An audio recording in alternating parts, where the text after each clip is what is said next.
Locked On Podcast Network presents Locked On Sports Today.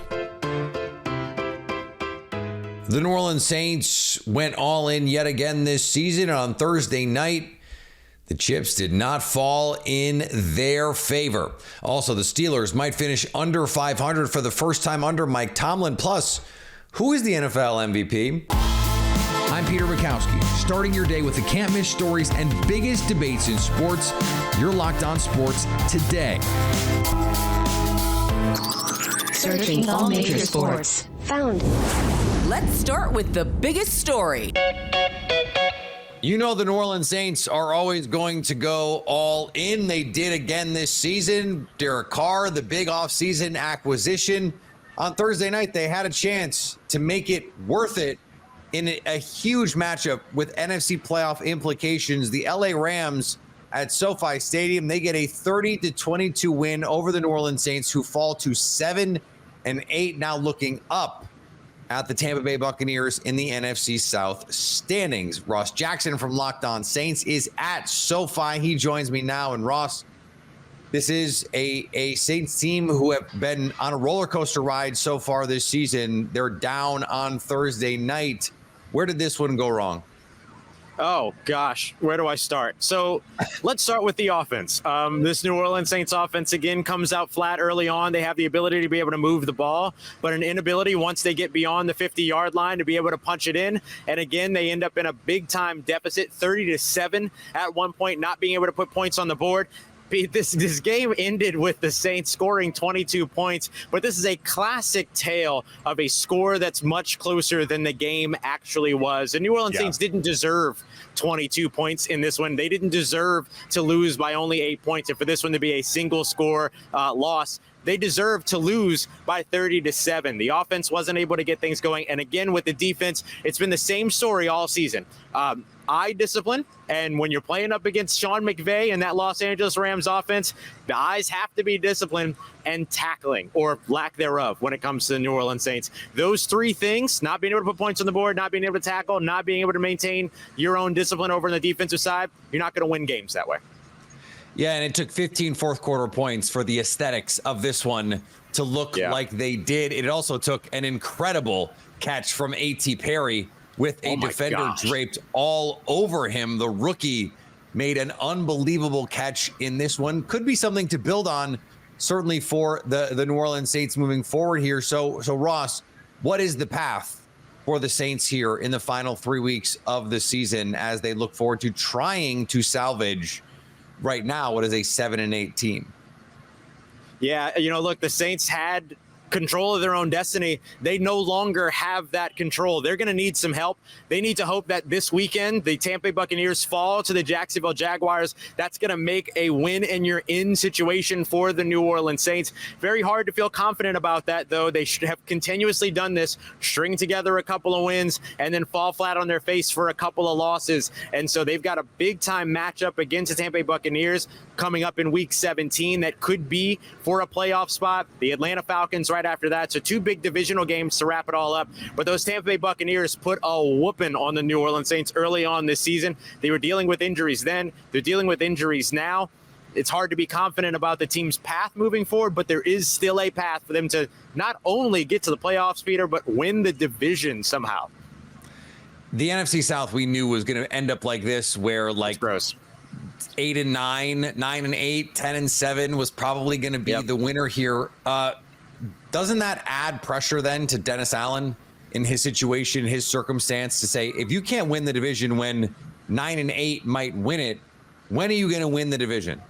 Yeah, I think that's got to be a huge question mark that this New Orleans Saints organization cannot be afraid to ask over the course of the offseason. I get the idea of continuity. I get the idea of maintaining cohesion and all those things. But at this point, what are you maintaining, right? Like, it made sense to do the whole cohesion and continuity thing back from 2006 through 2020 when you had Drew Brees and Sean Payton, and you were maintaining excellence. You're not maintaining excellence anymore. So far, the only thing that you'd be maintaining moving forward is mediocrity until it gets proven otherwise. These last 2 games might not even be the right measure in terms of what is mediocrity versus excellence. But it's very, very hard for me to see a world in which the New Orleans Saints are 100% confident, even at this point, that they're ready to continue to move forward with things as a status quo based on what they've shown in 2022 and 2023. Yeah, if we're gonna really extend the LA metaphor, the Saints right now feel like the big time show. They put a lot of money into the show. They brought in someone that they thought could carry it, and it turns out that actor cannot carry a big time show. They've got a little bit of runway here to try and make it all work, but the margin is now much slimmer than we thought it would be. Ross, appreciate the time. Of course. Stay up to date all year on the New Orleans Saints by subscribing to Locked On Sports Today and Locked On Saints on your favorite podcast app and on YouTube. Thanks for making Locked On Sports Today your first listen. Coming up, the Steelers are desperately trying to avoid finish under 500. But first, Yoshinobu is a Los Angeles Dodger. As the weather gets colder, the NFL offers stay hot on FanDuel. Right now, new customers get $150 in bonus bets with any winning $5 moneyline bet. That's $150 if your team wins. If you've been waiting, if you've been thinking, if you've been wondering about joining FanDuel, what are you waiting for? The app is so easy to use. There's a wide range of betting options, including spreads, player props, over-unders, teasers, and more. There's also weekly promos and boosts to give you plenty of opportunities to increase your payouts. The Saturday afternoon matchup between the Bengals and the Steelers currently has Pittsburgh as 2.5-point favorites. You can also combine bets for a bigger payout. Same game parlays are a great way to enjoy watching sports. So visit FanDuel.com/LockedOn and do the NFL season right. FanDuel, official partner of the NFL. Locked On has launched the first ever national sports 24/7 streaming channel on YouTube. Locked On Sports Today is here for you 24/7, covering the top sports stories of the day with the local experts of Locked On, plus our national shows covering every league. Go to Locked On Sports Today on YouTube and subscribe to the first ever national sports 24/7 streaming channel. Los Angeles Dodgers have signed yet another marquee free agent, this time Yoshinobu Yamamoto, to a 12-year contract, $325 million. It is just monopoly money at this point. Yamamoto was a 5-year All-Star in Japan and won the Triple Crown the past 3 years in a row. The Dodgers also signed Shohei Ohtani, less than 2 weeks ago, for $700 million. Over $1 billion. That is billion with a B. Over $1 billion in contracts over the past 2 weeks on 2 players. Wonder how much this one is actually worth. What is the future of the Florida State Seminoles? Well, there will be a meeting very soon to discuss it. It was announced yesterday that on Friday morning, there will be a special session for the Florida State Board of Trustees. The expectation is this meeting will focus on the long-term future of Seminoles athletics, which could include changing the conference they play in. The Seminoles went 13-0 this season and won the ACC, but missed the college football playoff, partially because of their schedule. This is the first time an undefeated Power 5 conference champion missed the college football playoff. The Minnesota Vikings announced that they will be making the switch from slit film turf to artificial turf beginning with the 2024 NFL season. The decision comes after a study showed that slit film turf has the highest rate of lower extremity non-contact injuries.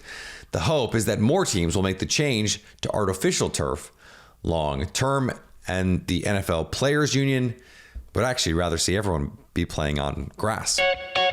The Michigan Wolverines and Jim Harbaugh just can't stay out of trouble. Earlier this season, there was, of course, the Connor Stallion sign-stealing scandal.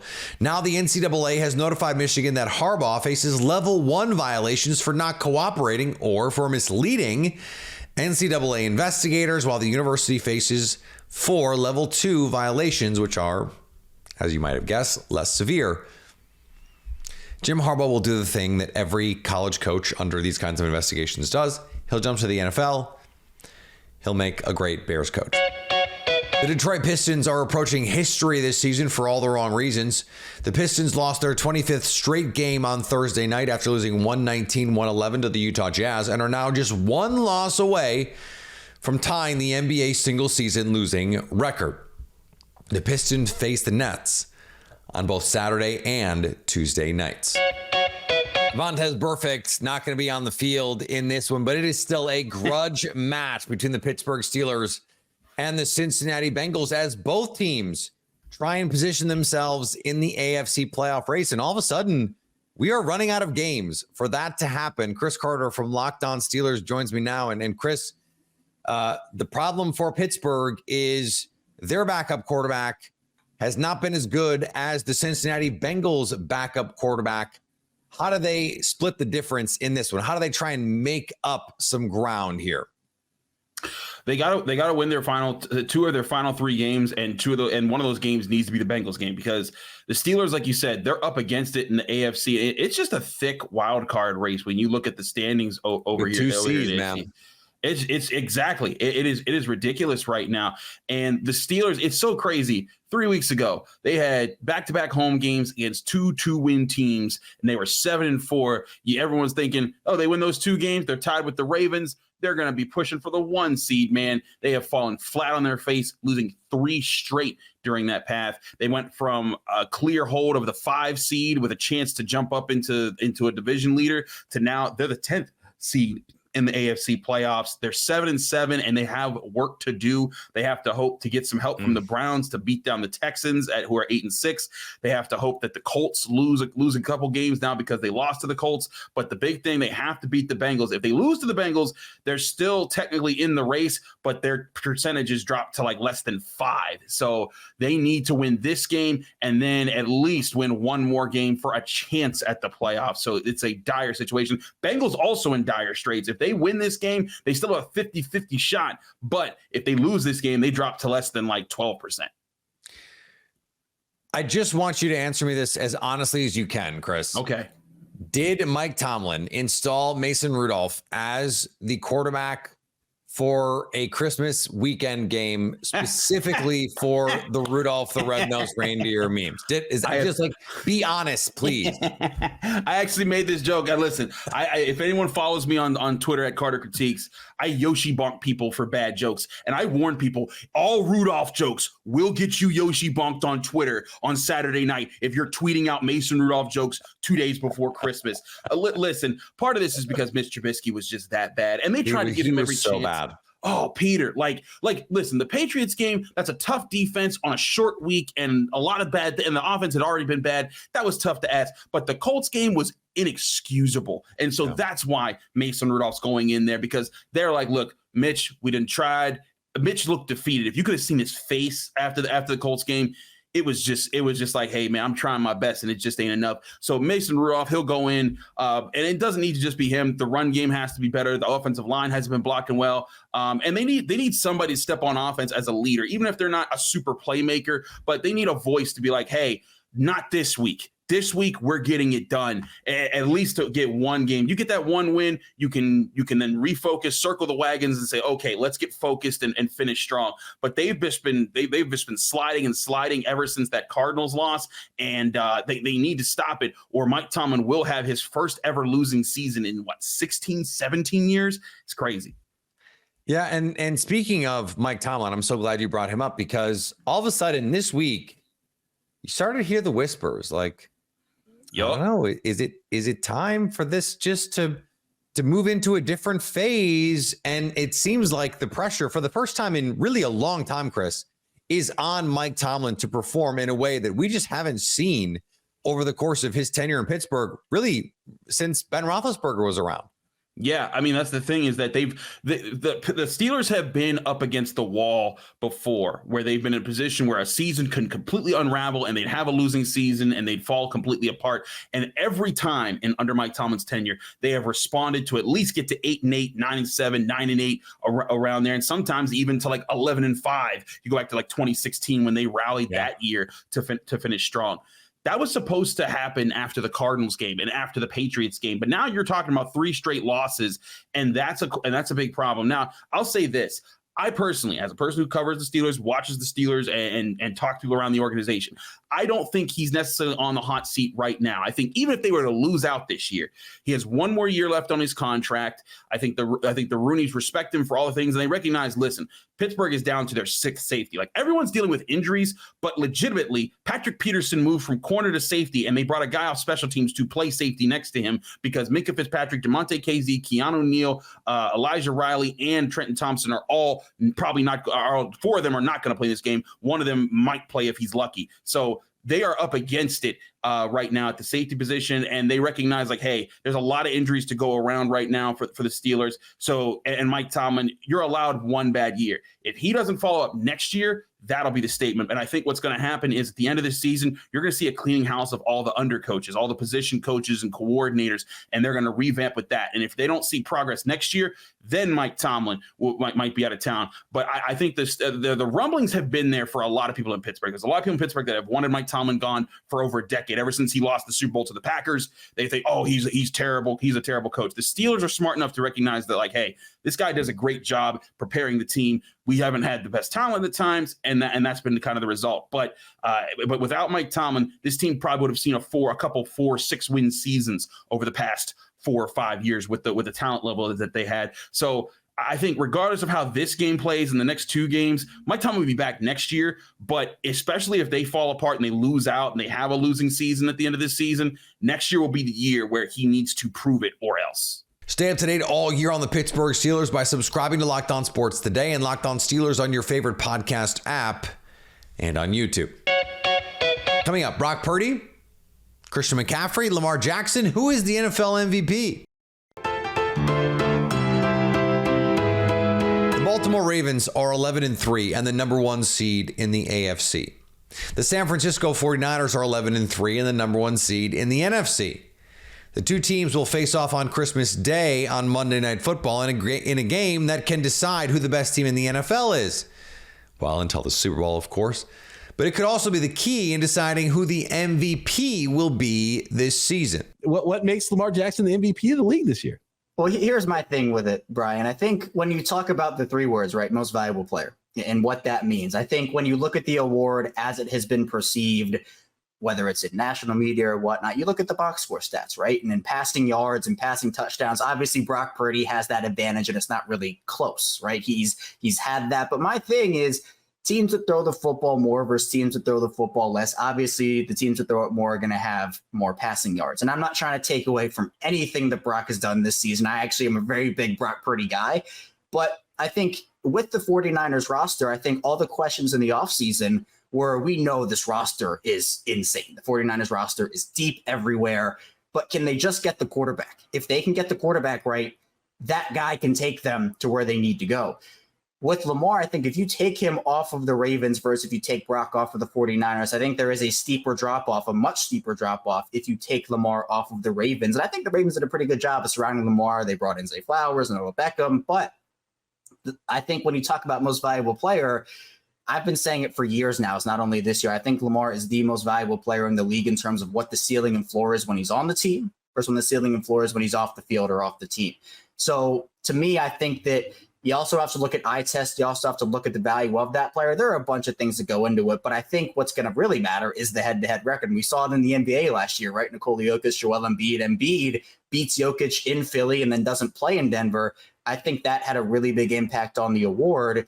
So if Lamar beats Brock or Brock beats Lamar, I think for me, that's probably the guy that's going to win it because both guys are having great seasons. But I think in different ways, it doesn't take away what either's done. But I think that my reasoning for being Team Lamar is I just think he is the most valuable player in the league when you break down what the phrase means. It's a bad year for the MVP. Any year that a quarterback produces like Brock Purdy produces has resulted in an MVP campaign. And Lamar Jackson is, by a lot of the metrics that history says decides the MVP race, is not on par with the top guys. So where does that leave us?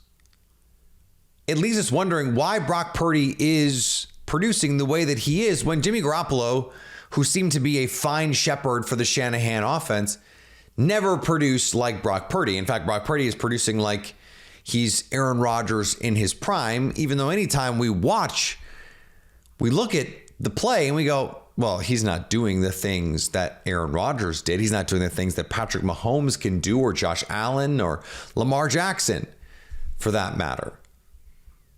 But this 49ers team is unstoppable, and they're unstoppable in large part because of Brock Purdy, because he's operating this offense at such a high level. I don't think Brock Purdy is the MVP.